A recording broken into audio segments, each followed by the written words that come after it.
Oke, kita mulai. Bismillahirrahmanirrahim. Assalamualaikum warahmatullahi wabarakatuh.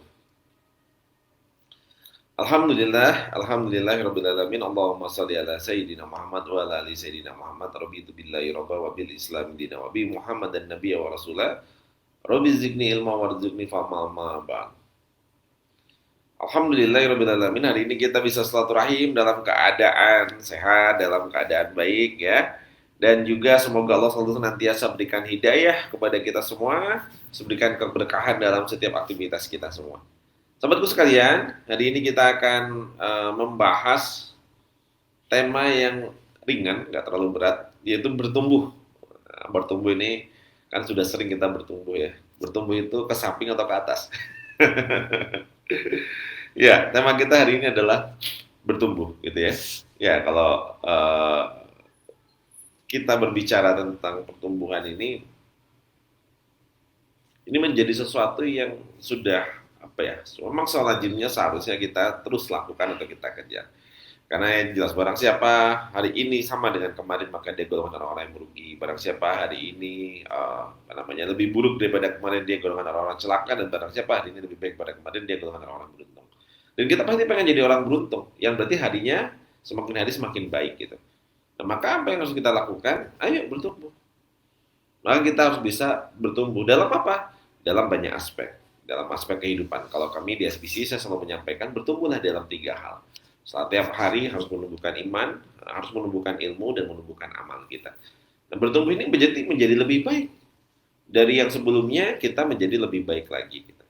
Nah, ini menjadi satu PR kita ya. Nah, tema kita hari ini lebih spesifiknya adalah bertumbuh, bergerak, dan menggerakkan. Jadi bertumbuh dalam konteks kita terus bergerak dan menggerakkan. Kalau Rabu lalu saya menyampaikan tentang gaspol, sudah waktunya untuk kita gaspol, maka dalam konteks hari ini adalah bagaimana kita gaspol yang bergerak, tapi kita juga bisa menggerakkan orang lain, gerakkan lingkungan kita. Nah, inilah kontekstualnya yang akan kita bahas di dalam hari ini. Kenapa kita harus bertumbuh, bergerak, dan menggerakkan? Ya, bertumbuh dalam konteks bergerak dan menggerakkan ini. Berarti bergeraknya harus semakin baik dan juga menggerakkan harus semakin masif. Karena kita ini makhluk yang nggak bisa sudah ditakdirkan untuk terus bergerak gitu ya. Ada riset yang menyampaikan kalau seandainya kita itu duduk diam aja 32 jam nggak ngapa-ngapain, apa yang akan terjadi? Tidur, ngantuk, bukan. Tapi yang terjadi kita bisa mati. Kenapa? Karena sel-sel darah putih itu akan turun sampai ke kaki kita dan dia akan pecah dan juga dia akan bisa menyebabkan kematian. Kalau 32 jam duduk aja kita nggak ngapa-ngapain. Maka sudah sejatinya kita harus terus bergerak. Nah, bergerak dalam konteks apa? Bergerak dalam konteks kita terus untuk beribadah. Bergerak dalam konteks kita terus berkarya, ya. Nah, inilah yang harus kita lakukan. Banyak dari kita seringkali akhirnya memilih untuk diam, tidak bergerak, tidak melakukan satu yang hal-hal yang sifatnya bisa menumbuhkan diri kita dan juga perusahaan kita dan juga hal-hal yang lainnya. Nah, ini yang perlu kita lakukan, teman-teman semua, sahabatku sekalian. Kita nggak sadar bahwa waktu terus berlalu, usia kita semakin hari semakin berkurang. Gitu. Kalau kita pasif, kita diem, kita lemes, kita ngeluh, kita tidak berbuat, terutama anak-anak muda, secara pasti waktu Anda akan berkurang. Gitu. Satu penyesalan yang akan sangat Anda lakukan, Anda rasakan adalah ketika Anda sadar, oh iya, waktu kita sudah terbuang banyak, tapi ternyata kita belum kemana-mana. Kita masih di sini-sini saja. Nah, pergerakan inilah yang akan menciptakan sebuah momentum. Saya mau mengumpamakan seperti ini. Mungkin teman-teman pernah ngerasa gini. Melihat seseorang yang usianya baru 30 tahun, baru 35 tahun, tapi bisnisnya sudah besar sekali gitu ya. Mas Nanang itu usianya masih di bawah 35 tahun gitu ya. Ya saya lihat Ustaz Lumanul Hakim itu usianya masih baru 36 tahun gitu ya. Terus saya ngelihat banyak sekali ya kayak seperti Nadiem Makarim, terus pemiliknya Tokopedia dan seterusnya usianya sangat muda relatif. Tapi ketika kita lihat mereka itu seperti ibarat orang jalan naik ibaratnya kendaraan di dalam trek itu atau jalan tol. Itu mereka kayak sudah di kilometernya udah jauh banget. Sementara terkadang ada orang-orang yang usianya mungkin sudah 50 tahun, 45 tahun, tapi ketinggalan dalam konteks trek ini tadi. Atau kayaknya, jauh banget ya ketinggalannya kita. Nah, inilah yang disebut dengan bergerak. Bagaimana kita menggunakan, mengoptimalkan waktu yang kita miliki untuk terus berputar. Berputar. Nah, saya punya teori sendiri. Teori ini tidak harus apa ya namanya, tidak harus Anda setuju gitu. Tapi ini teori saya. Dalam konteks bergerak, ketika kita ngerasa kenapa ada orang-orang yang usianya dia masih muda gitu ya, tapi kok dia percepatannya udah jauh banget gitu. Padahal dalam konteks waktu setiap orang kan sama usia waktunya satu hari 24 jam. Nah, pada saat umur 20 tahun, saya 20 tahun ya, sekitar 19-20 tahun. Saya punya seorang guru yang dia bilang kayak gini, ini menyampaikan ke saya. Memang betul, usia kita itu sama. Tapi kita bisa meminjam waktu orang lain. Jadi kalau seandainya kamu punya waktu 24 jam, kata guru saya, kamu bisa pinjam waktunya orang lain. Bisa pinjam 2 jam, 3 jam, 4 jam, 5 jam, untuk disinergikan, dikolaborasikan, sehingga waktu dalam sehari yang kita lakukan itu menjadi bisa bernilai 40 jam, bisa bernilai 50 jam. Lama saya mencerna apa yang dimaksud ya. Ternyata sampailah dalam satu kesimpulan waktu itu, yang dimaksud itu adalah bagaimana kita punya tim, bagaimana kita punya partner, berkolaborasi, bersinergi dengan banyak orang, sehingga waktu dalam satu konteks kebaikan yang sedang kita lakukan itu jadi ibaratnya sangat masif, sehingga kita bisa bergeraknya lebih cepat. Ada dalam kendaraan yang cepat menjadi momentum, gitu ya. Nah, atau ibarat seperti cerita gimana semut itu bisa berjalan dengan kecepatan 300 km per jam, ya, nyampe ke Jakarta hanya dalam waktu 1 jam dari kota Malang misalnya. Ternyata apa? Karena dia numpang di dalam koper yang kopernya dibawa naik pesawat, kira-kira gitu. Kita bisa melakukan yang namanya lompatan besar atau quantum leap ini. Nah, dengan cara apa? Dengan cara berjamaah, tim, dan banyak orang meminjam, bersinergi tadi. Nah, sehingga bergerak ini bisa kita lakukan untuk percepatan yang luar biasa, melakukan jadi percepatan dalam pergerakan ini tadi dengan cara apa? Dengan cara sinergi. Maka penting bagi kita membangun tim, penting bagi kita untuk membangun jamaah, penting bagi kita untuk membangun komunitas gitu. Itu penting banget. Kenapa? Karena kita sangat terbatas waktunya, satu hari cuma 24 jam. Ya, dan berapa yang kita lakukan untuk kebaikan sangat kecil. Tapi kalau kebaikan itu kita pinjam waktu-waktunya orang lain, akan menjadi sesuatu yang lebih masif dan powerful. Dan ternyata quantum leap ini, perlompatan yang luar biasa ini, ternyata dalam konteksnya kalau kita balik kepada Al-Quran, balik kepada Islam, ternyata di Islam pun diajarkan. Ketika kita meninggal akan habis, semua amal ibadah kita itu akan berhenti gitu ya. Ketika napas kita terhenti kecuali 3 hal, sedekah jariyah gitu ya. Terus ilmu yang bermanfaat dan doa yang soleh. Oh, ternyata kalau kita membangun sesuatu, bergeraknya ini membangun sesuatu, bisa jadi suatu saat kita akan compounding, jadi masif sekali, ya, nggak berhenti-berhenti, kayak air yang mengalir terus. Bahkan dalam banyak riwayat juga disebutkan, kalau kita memberi makan orang yang dalam bulan puasa, kita memberi makan orang yang sedang berpuasa untuk berbuka dan seterusnya, kita akan mendapatkan pahala puasanya tanpa kita mengurangi pahalanya dia gitu. Nah, ini Masya Allah luar biasa kan gitu. Jadi konteks bergerak ini bisa kita lakukan secara individu, kita bergerak, tapi kalau butuh percepatan, maka Anda harus melakukannya dengan cara berjamaah. Nah, inilah yang kita lihat kenapa banyak anak-anak muda ya yang usianya masih di bawah 40 tahun tapi percepatannya sudah begitu luar biasa. Kenapa? Karena dia bergerak bukan sendirian, tapi dia bergerak dengan cara berjamaah. Ini poin pertama, ya. Dalam konteks bertumbuh tadi, poin yang pertamanya adalah bergerak. Nah, dalam konteks bergerak, maka apa yang Anda lakukan dalam bergerak tadi itu, yang pertama harus menjadi terus lebih baik, ya, terus Anda melakukan percepatan, ya, percepatan dalam melakukan pergerakan, dan yang kedua melakukan percepatan. Ya, pergerakan itu adalah lakukan terus kebaikan-kebaikan tadi, ya.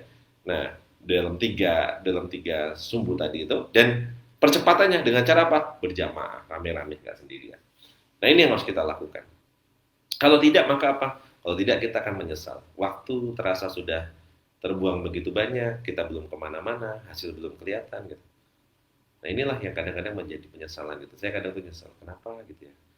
Dulu waktu masih muda gitu. banyak waktu yang terbuang sia-sia, gitu. Banyak waktu yang saya pakai untuk santai-santai gitu. Sehingga semakin kecil semakin ngerasa, wah ini waktu ini harus terus dioptimalkan. Waktu ini nggak boleh dibuang sia-sia gitu. Kenapa? Karena setiap detik nanti akan dimintai pertanggungjawaban.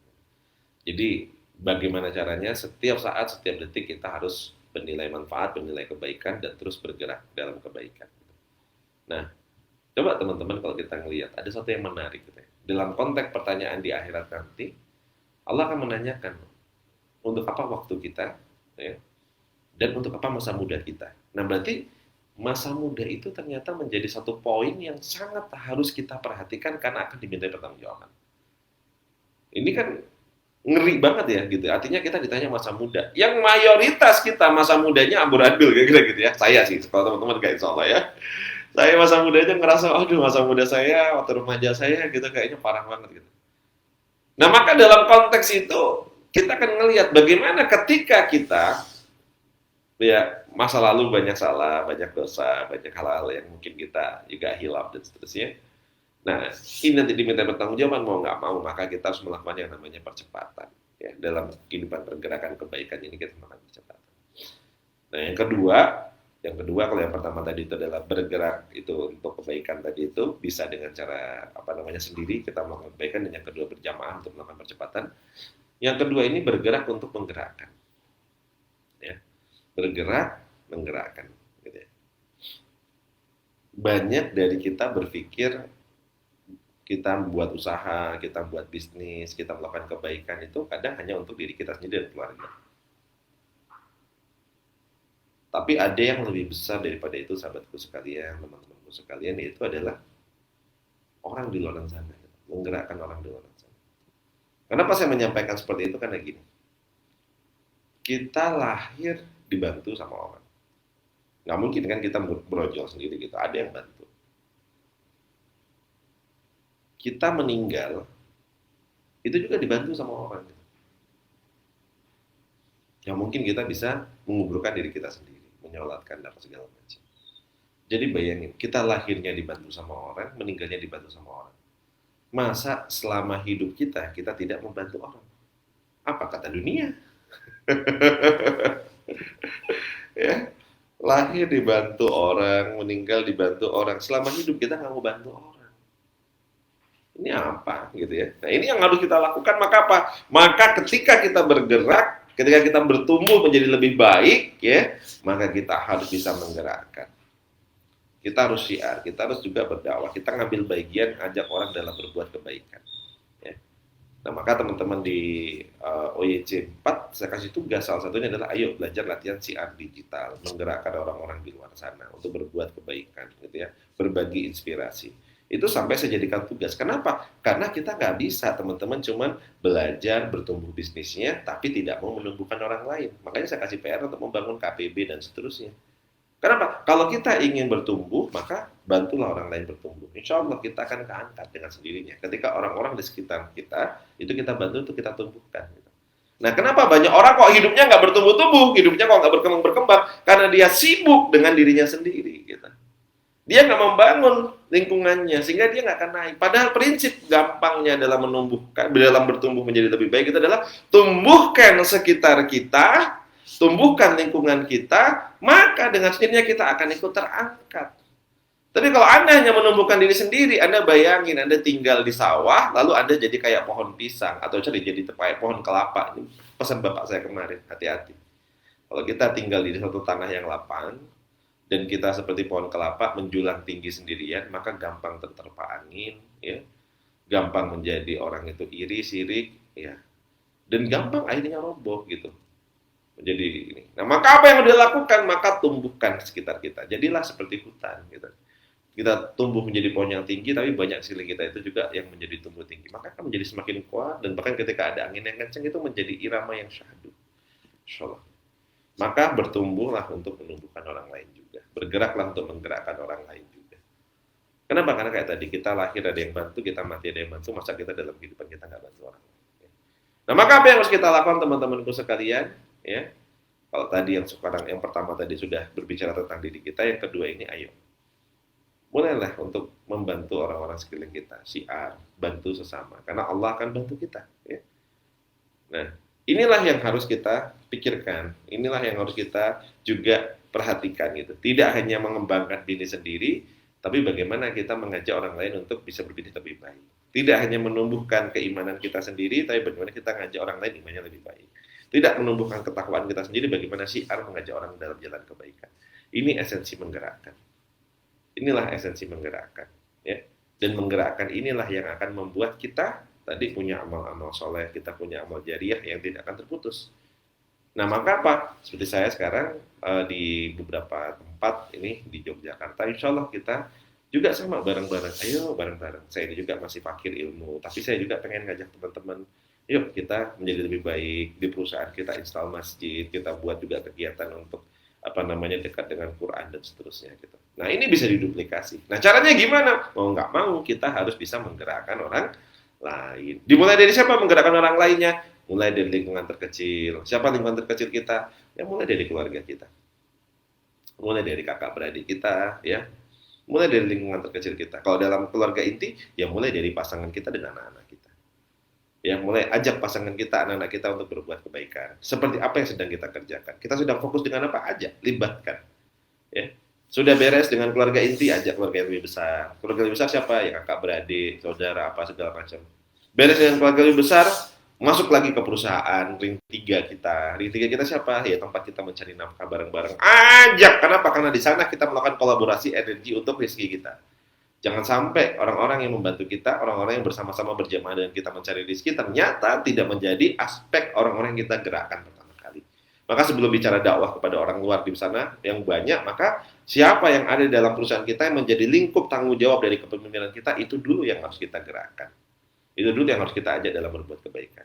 Beres di sini, maka baru lingkungan lebih luas lagi masyarakat sekeliling kita. Yang masyarakat sekeliling kita ajak mereka, ya, untuk berbuat kebaikan dan seterusnya. Nah inilah bergerak yang menggerakkan. Nah, bergerak yang menggerakkan, bertumbuh yang menumbuhkan gitu. Nah kenapa? Karena kita nggak bisa sendirian. Ya. Lahir kita dibantu, mati kita dibantu. Maka dalam kehidupan ayo bantu sesama. Nah insya Allah teman-teman semua, ya, ayo ini terutama yang WIC 4 yang hadir saya lihat cukup banyak. Ayo coba gerakkan teman-teman yang lain dalam kebaikan. Menti-menti Anda gitu ya. Nah, ketika saya kasih tugas juga untuk membuat apa namanya dakwah secara digital, ayo coba praktekkan gitu. Ya nanti lama-lama mungkin Anda akan punya pola daripada kita cuma buat konten TikTok yang mungkin lebih banyak mudaratnya daripada manfaatnya, ya, yang bukan menjadi amal jariah bisa jadi menjadi dosa jariah, maka ayo latihan. Buat sesuatu yang baik, buat sesuatu konten yang positif, yang juga di situ kita bisa mengajak orang dalam kebaikan. Nah, inilah yang pengen saya sampaikan kepada teman-teman semua. Bagaimana kita bertumbuh menumbuhkan, bagaimana kita bergerak juga bisa menggerakkan. Karena kita bukan makhluk individu, tapi kita makhluk sosial. Kita makhluk yang hidupnya berjamaah. Ya. Nah, maka dalam hal inilah bagaimana satu dengan yang lain kita terus harus saling mengingatkan. Ya. Satu dengan yang lain kita harus saling mengingatkan teman-teman semua. Nah ini Pak Jendri sudah membuat nih, ya, ada resume kayaknya. Nah, apa ini? Yang pertama mohon di proses coach, pergerakan dengan kebaikan, percepatan dengan berjamaah, bergerak dengan menggerakkan, bertumbuh dan menumbuhkan. Mantap, ya. Poin-poin yang sudah disampaikan, ya.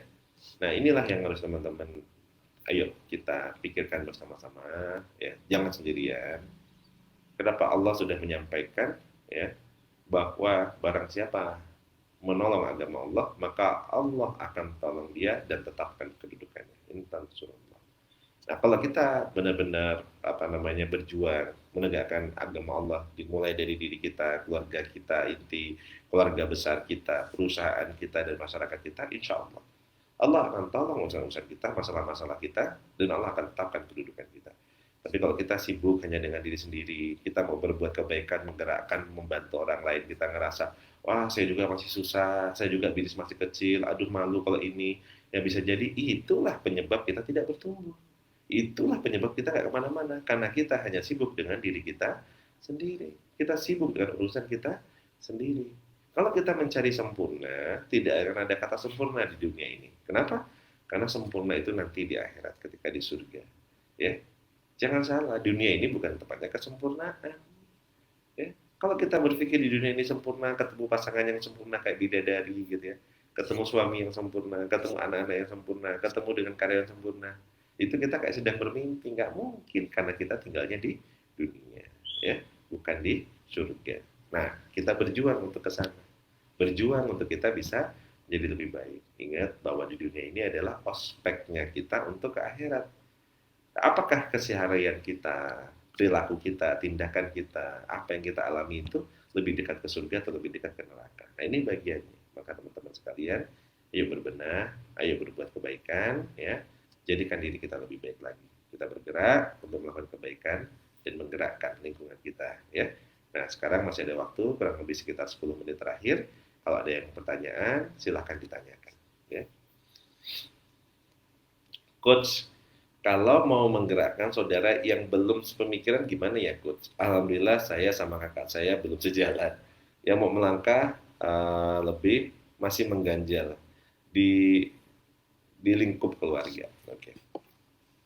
Gimana kalau seandainya kita mau melakukan satu kebaikan dan ternyata lingkungan kita itu belum setuju, belum baik gitu ya. Ya, seperti tadi yang saya sampaikan, tidak ada sesuatu yang sempurna.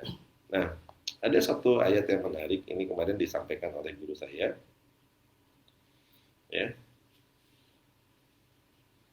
Ayat ini mengatakan, ya.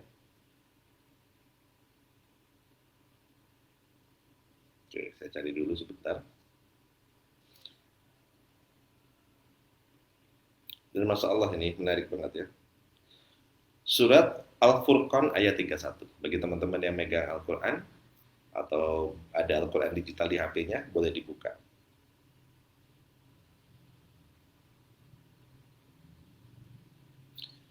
Surat Al-Furqan ayat 31 bisa dibaca di situ. Dan seperti itulah telah kami adakan bagi tiap-tiap nabi musuh dari orang-orang yang berdosa, dan cukuplah Tuhanmu menjadi pemberi petunjuk dan penolong. Masya Allah. Ini Masya Allah. Dan seperti itulah telah kami adakan bagi tiap-tiap nabi. Jadi Nabiullah itu adalah orang-orang yang menyampaikan risalah Allah, gitu ya. Zaman dulu Allah mencontohkan itu adalah nabi-nabi Allah. Nah, setelah Nabi Muhammad Rasulullah SAW sudah tidak ada lagi nabi. Maka dalam konteks ayat ini adalah disampaikan kepada setiap orang yang menyampaikan kebaikan, menyampaikan risalah-risalah Allah. Nah, ada orang itu yang dia baik untuk dirinya sendiri, tapi ada orang yang dia menyeru kebaikan. Kalau orang baik untuk dirinya sendiri, maka biasanya disukai sama orang. Ada orang kok baik banget gitu ya, dia sukai sama orang. Tapi ketika ada orang baik yang dia menyerukan kebaikan, mulai mengajak kebaikan kepada orang lain, maka langsung tunai Allah akan datangkan musuh dari orang-orang yang berdosa. Jadi Allah itu akan datangin musuh. Orang-orang yang nggak suka, orang-orang yang akan mengganjil, orang-orang yang akan menjatuhkan kita dan seterusnya. Nah, ternyata di sini musuhnya itu katakanlah bukanlah orang-orang yang munafikun, bukanlah orang-orang yang kafir, bukanlah orang-orang yang ini, tapi di sini adalah orang-orang yang berdosa. Jadi orang-orang berdosa itu bisa jadi siapa? Bisa jadi keluarga kita, bisa jadi adik kakak kita, bisa jadi sahabat kita, bisa jadi orang dekat kita gitu. Jadi artinya bukan musuh itu langsung lahir datang dari orang kafir atau orang yang tidak menyukai Islam. Enggak, di sini ternyata kalau dalam konteks orang yang berdosa itu bisa jadi adalah seorang muslim yang sama dengan kita, karena setiap dari kita ini punya banyak dosa. Jadi Allah mengingatkan bahwa Allah akan datangin musuhnya itu kadang itu dari orang-orang dekat kita dimasukkan gitu ya. Dan cukuplah Tuhan menjadi pemberi petunjuk dan penolong. Maka jawabannya gimana? Langsung dijawab sama Allah ya. Maka cukuplah Tuhan. Nah, maka kalau cukuplah Tuhan sebagai tempat petunjuk dan penolong, maka apa? Banyak-banyakin doa. Kalau kita punya saudara, punya keluarga, punya adik, kakak, punya pasangan yang belum baik, banyak-banyakin doa. Ya muhairibal qulub sabbiq qalbi ala dinik. Maka doa itulah yang bisa membolak-balikan hati. Allah yang maha menguasai hati tadi itu, yang mampu membolak-balikan hati. Maka apa? Doa. Jadi kalau ada pasangan, adik kita, kakak kita, saudara kita kok belum baik, jangan dimusuhi, tapi kirim doa. Kirim doa. Ya, jangankan Anda, saya sendiri pun masih belajar. Bagaimana keluarga inti saya, pasangan-pasangan saya dan anak-anak saya juga bisa baik gitu ya. Bagaimana kakak beradik saya juga bisa baik gitu. Maka apa yang dilakukan itu minta sama Allah. Gitu. Minta sama Allah, ya Allah, jadikanlah si fulan, gitu. Saya kakak kita atau adik kita gitu ya. Yang saat ini belum bisa diajak bareng-bareng gitu. Kita doain terus, minta sama Allah, lembutkan hatinya, berilah hidayah gitu. Nggak mudah, sangat tidak mudah. Coba sebagai contoh, saya ini di keluarga berlima, saya sering cerita, saya sendiri yang tidak mengenyam pendidikan agama dengan baik gitu. Kakak saya mondok di dunia putri, saya anak nomor dua, saya masih punya adik juga. Adik saya paling nggak ya pernah mengalami pendidikan apa namanya di sekolahan Islam gitu. Adik saya lagi yang nomor tiga, Hasan ini pernah mondok juga di Darussalam. Adik saya lagi yang apa namanya nomor yang terakhir yang nomor lima, ya dulu kuliah juga Dwi dan seterusnya. Semuanya pernah mengalami pendidikan Al-Quran dan pendidikan agama. Saya sendiri yang enggak, SD, SMP, SMA negeri terus sampai kuliah. Jadi bayangin ketika saya mau mengajak keluarga saya untuk apa namanya kembali kepada Al-Quran atau apa, saya waktu itu masih dalam kondisi baca Al-Qurannya itu masih pletot gitu sampai sekarang pun belum baik gitu. Jadi ketawain lah mungkin sama adik kakak saya gitu yang memang bacaan Qurannya jauh lebih fasih lebih baik gitu. Nah, ini baca Quran aja masih belum beres, mau ngajakin orang kembali ke Quran gitu. Saya yang ibadah saya masih buruk gitu mau ngajakin apa namanya abang kakak saya kakak beradik saya yang memang mereka secara agama mungkin lebih paham gitu ya kadang didebat juga sama mereka gitu dan dalil-dalil mereka kan lebih kuat daripada saya nggak belajar dalil ilmu saya cuma ilmu hikmah gitu jadi artinya saya tidak belajar khusus gitu tapi saya pengen nyelamatin gitu saya ngerasa ketika saya berhijrah saya pengen ngajakin keluarga inti saya dulu untuk jadi lebih baik saya harus bergerak menggerakkan gitu ya terus saja saya doain sama Allah saya minta terus gitu saya doain terus pelan-pelan satu-satu akhirnya mau support bahkan ayah ibu saya bapak ibu saya bapak sama mama pelan-pelan semuanya perjalanan yang tidak mudah perjalanan yang panjang apalagi dari keluarga ya kalau sekarang teman-teman ngelihat oh di Lampung sekarang alhamdulillah jamaahnya sudah makmur sudah rame itu perjalanan 4 tahun saya bangun ngelintis yang dimulai dari keluarga berat banget sebulan sekali saya belain pulang ke sana hanya buat kajian di rumah halakoh gitu setiap bulan walaupun hanya ilmu hikmah pelan-pelan ternyata masya Allah izinkan ya satu persatu dari anggota keluarga saya mau mensupport gitu dan doakan kami istiqomah karena kami masih belajar banyak kekurangannya kira-kira gitu ya insya Allah jadi teman-teman kalau sudah mulai berbuat kebaikan dan menyampaikan kebaikan, ya jangan berkecil hati ketika ternyata didatangkan orang-orang yang menjadi musuh-musuh dalam dakwah kita. Karena itu sudah pasti, ayatnya sudah jelas, ya. Tadi kalau kita baca ya di Al-Furqan ayat 31, kita buruk juga ada musuhnya, baik ada musuhnya. Mas, pilih aja berbuat baik yang ada musuhnya, itu nggak masalah. Yang penting kita berbuat kebaikan. Ya saya bangun pondok, bangun apa segala macam, ada aja yang mencibir, yang ngomong di belakang, ya gini. Tapi kalau parameter kita sudut pandangnya adalah manusia, capek kita, lelah. Ya. Ada orang bilang, wah ini apa namanya pencitraan, apa namanya soalim, apa segala macam. Di sisi lain orang menanyakan, ini mau untuk, wah jangan-jangan ini mau nyalon jadi apa, jadi ini segala macam. Udahlah, kalau kita dengerin manusia yang di dalam hatinya mungkin ada rasa iri dan setan masuk untuk mengganjal menjadi musuh-musuh kebaikan kita akan lemah gitu. Tapi ingat, ya yang kita cari adalah ridhonya Allah. Kita tanyakan, ketika ada satu yang kita lakukan, Allah ridho nggak ya? Setelah kita lakukan, Allah ridho nggak ya? Gitu. Walaupun manusia nggak ridho, ya kecuali itu adalah orang tua, pasangan dan keluarga kita, ini yang harus kita pertama kali kita dengerin, ya. Maka lakukan aja terus jalan. Ya, insya Allah berbuatlah kebaikan. So itu. Bismillah, mohon doanya coach. Selama ini kami abai dengan kondisi lingkungan dan terlalu fokus pada lingkup keluarga saja. Insya Allah tidak ada kata terlambat untuk bisa melakukan perubahan. Betul banget. Nggak ada kata terlambat untuk melakukan perubahan. Mulai dari lingkungan terkecil, perusahaan kita, karyawan-karyawan kita. Ayo kita ajak dalam berbuat kebaikan, kita gerakkan. Ya, menti-menti kita ajak berbuat kebaikan. Baik, insya Allah ada lagi pertanyaan? Kalau sudah tidak ada, alhamdulillah 30 menit sudah berlalu. Semoga semua keluargaku, saudaraku, sahabat-sahabatku sekalian, Allah terus beri perlindungan, berikan kesehatan, berikan kekuatan. Semoga hari ini banyak keberkahan yang menaungi diri kita. Semoga Allah berikan rezeki yang berlimpah dan juga berkah. Semoga Allah jadikan keluarga kita menjadi keluarga yang sakinah, mawaddah, warahmah.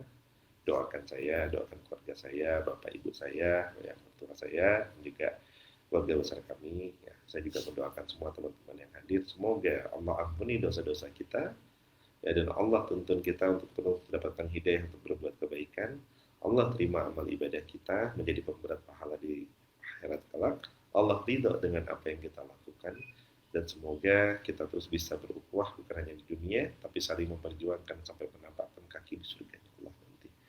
Semoga kita semua diberikan anak yang soleh dan solehah, hafiz dan hafizah yang memberikan syafaat kita nanti juga di akhirat.